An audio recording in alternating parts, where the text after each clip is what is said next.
ہمارے گھر کے قریب مسجد باب الاسلام تھی، جس کا ذکر پیچھے گزر چکا ہے۔ اس مسجد کے قریب ایک مکان میں حضرت حاجی محمد ایوب صاحب رحمۃ اللہ علیہ رہا کرتے تھے۔ ان کے کئی صاحبزادے تھے، جن میں میرے تقریباً ہم عمر جناب محمد کلیم صاحب تھے۔ اللہ تعالیٰ انہیں بعافیت تا دیر سلامت رکھے۔ ان سے نمازوں میں ملاقات کے دوران دوستی ہو گئی، جو الحمدللہ آج تک قائم ہے۔ ماشاء اللہ ان کا گھرانہ دیندار گھرانہ تھا۔ ان کے ساتھ کھیل کود کا تو زیادہ اتفاق نہیں ہوا، لیکن انہوں نے یہ تجویز پیش کی کہ بچوں میں دینی شعور پیدا کرنے کے لیے ایک بچوں کی جماعت بنانی چاہیے۔ چنانچہ زیادہ تر انہی کی کوششوں سے مسجد میں غالباً ہفتہ وار بچوں کا ایک اجتماع شروع ہو گیا۔ کلیم صاحب اگرچہ اسکول میں شاید 7ویں یا 8ویں جماعت میں پڑھتے تھے، لیکن ماشاء اللہ گھر کی تربیت کے نتیجے میں اس عمر کے لحاظ سے دینی معلومات بھی خوب تھی، اور انہیں بات کرنے کا سلیقہ بھی مجھ سے زیادہ آتا تھا۔ چنانچہ جہاں تک یاد ہے، پہلی مجلس میں انہوں نے حضرت عمر رضی اللہ تعالیٰ عنہ کے اسلام لانے کا واقعہ بچوں کو بڑی کامیابی سے سنایا، جسے بچوں نے بہت پسند کیا۔ میں پہلے عرض کر چکا ہوں کہ میں بولتے وقت بہت اٹکا کرتا تھا، اس لیے کلیم صاحب کی طرح روانی سے تقریر کرنا مجھے بھاری معلوم ہوتا تھا۔ لیکن جب بار بار بچوں کا یہ اجتماع ہونے لگا تو مجھے بھی کچھ نہ کچھ بولنا پڑتا تھا۔ چنانچہ جہاں تک یاد ہے، میں حکایت صحابہ سے کسی صحابی کے واقعات یاد کر کے سنانے لگا تھا۔ میرے بھانجے حکیم مشرف حسین صاحب رحمۃ اللہ علیہ اگرچہ بندر روڈ پر ہم سے دور رہتے تھے، لیکن بچوں کے اس اجتماع میں وہ بھی پوری طرح شریک رہا کرتے تھے۔ یہاں تک کہ ہم نے سوچا کہ بچوں کی اس جماعت کا کوئی نام بھی رکھ دینا چاہیے۔ ہماری سمجھ میں اور کچھ نہ آیا تو اسے شعبہ تبلیغ اسلام کہنے لگے، اور اس کی روداد وغیرہ بھی کسی کاپی میں لکھی جانے لگی۔ ایک مرتبہ یہ کاپی حضرت والد صاحب رحمۃ اللہ علیہ کی نظر پڑ گئی تو انہوں نے مجھ سے پوچھا یہ کیا ہے؟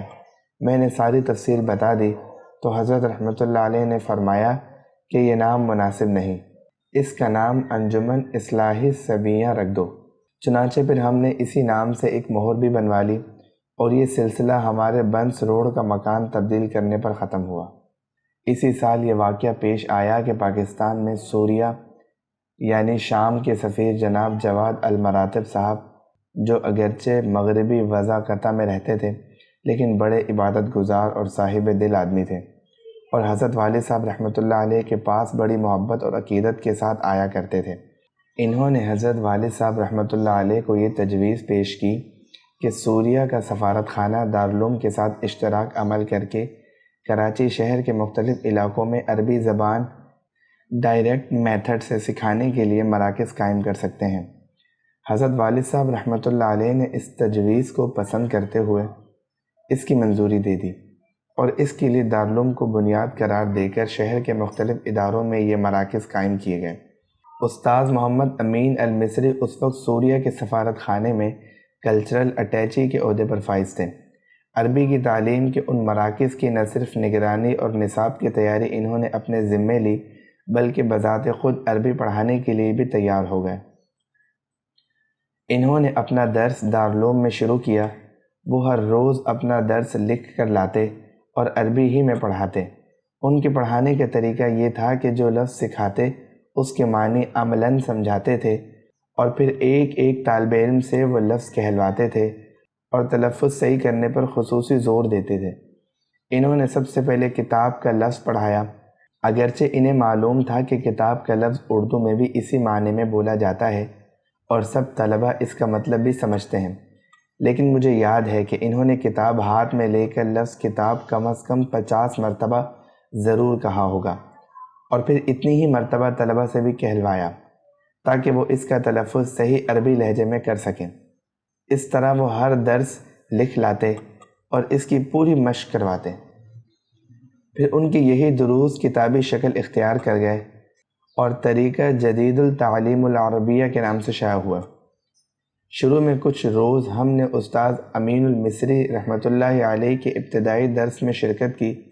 چونکہ وہ روزانہ کا سبق روزانہ تیار کرتے تھے، اس لیے بعض اوقات کسی عمل کا مظاہرہ کرنے کے لیے کچھ طلباء کو اپنے پاس بلا کر کھڑا کر لیتے تھے، اور اس کام کے لیے بکثرت قرعہ فعال میرے نام پڑا کرتا تھا۔ کیونکہ میں شاید اس جماعت میں سب سے کم عمر تھا، اس لیے طریقہ جدیدہ کتاب میں میرا نام بھی آ گیا ہے۔ پھر کچھ دن کے بعد استاذ امین المصری رحمۃ اللہ علیہ کو یہ محسوس ہوا کہ جماعت میں مختلف معیار کے لوگ شامل ہیں، اور ان سب کو طریقہ جدیدہ کے معیار پر پڑھنا مناسب نہیں ہے۔ اس لیے بعد میں انہوں نے طلباء کے استعداد کے مطابق 3 جماعتیں بنا دی اور ہمیں دوسری جماعت میں شامل فرما دیا۔ اس غرض کے لیے 3 مزید شامی استاذ کی خدمات حاصل کی گئی: استاذ احمد الاحمد، استاذ عبدالحمید ہاشمی اور استاذ یاسین الحلو۔ استاذ یاسین الحلو سے تو ہمیں استفادے کی نوبت نہیں آئی، کیونکہ وہ ہم سے اوپر کی جماعت کو پڑھایا کرتے تھے، لیکن استاذ احمد الاحمد اور استاذ عبدالحمید ہاشمی کے دروس سے ہم نے خوب فائدہ اٹھایا۔ استاذ احمد الاحمد بڑے سنجیدہ رہتے تھے۔ ایک مرتبہ دارالعلوم میں کسی مہمان کی آمد کے موقع پر انہوں نے مجھ سے کہا کہ تم اس جلسے میں عربی میں تقریر کرو۔ اس کے لیے انہوں نے ہی مجھے تقریر لکھنے کو کہا۔ میں نے الٹے سیدھے الفاظ میں چند جملے لکھ کر انہیں دکھائے، جن کے شروع میں اپنی کم علمی اور قلت بضاعت کا ذکر بھی کیا تھا۔ انہوں نے دیکھتے ہی فرمایا کہ یہ قلت بضاعت والی باتیں چھوڑ دو، یہ باتیں کسی خطیب کو احساس کمتری میں مبتلا کر کر تقریر کو پھیکا بنا دیتی ہیں۔ پھر انہوں نے خود تقریر لکھ کر مجھے دی اور فرمایا کہ اسے یاد کر لو۔ میں نے یاد کر لی تو انہوں نے فرمایا اب مجھے تقریر کر کے دکھاؤ، کس طرح کرو گے؟ میں نے اپنے دیسی انداز میں حس کی ہوئی تقریر پڑھنی شروع کر دی۔ انہوں نے مجھے ٹوکا اور کہا کہ تقریر اس طرح نہیں کی جاتی، آؤ میرے ساتھ کھڑے ہو۔